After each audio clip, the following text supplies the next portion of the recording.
A group of concerned citizens says more than 100 members of the small community of Caroline want the Alberta Utilities Commission to reconsider the solar farm it just approved. Residents are raising concerns about zoning, the upkeep and safety. Here's Alicia Fieldberg. Well, you never know what you're going to find out in the barnyard, eh? Don Miller and his family enjoy riding or driving through his property every day. But a large solar farm could soon go up on the other side of his fence. This whole area will be covered with big black panels. Pacebang Energy is set to build a 14-megawatt solar power plant in Caroline to feed Alberta's power grid with an 80-acre footprint, about the same size as the hamlet of 500 people. It was quite upsetting. The Alberta Utilities Commission approved the project on February 28th. Now a group of citizens want the AUC to reconsider. We support solar and alternative energy. However, it's just too close. It's not a safe location. The project is set to be built on land designated for residential and agriculture. Critics argue that contradicts the province's recent policy to protect farmland and preserve Alberta's rural viewscapes. Pace, I think they're based in Germany or in Europe.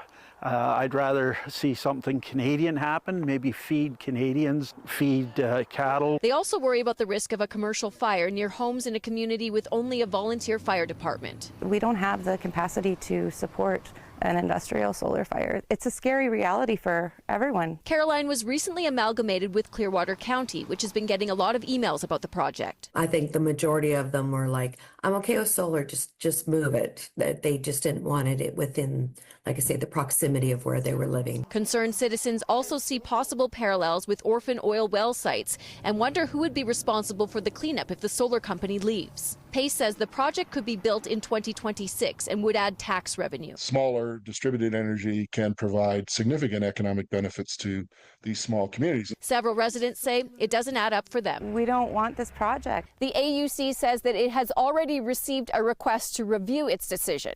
The group of concerned citizens plans to request one too. Clearwater County is set to decide next week whether it may also request a review. Alicia Fieldberg, CTV News, Caroline. Pace says the now former mayor of Caroline started the conversation with him in 2019. The idea was paused during the UCP government's renewable projects moratorium. The AUC says it has received a request to review its decision and will determine next steps in due course.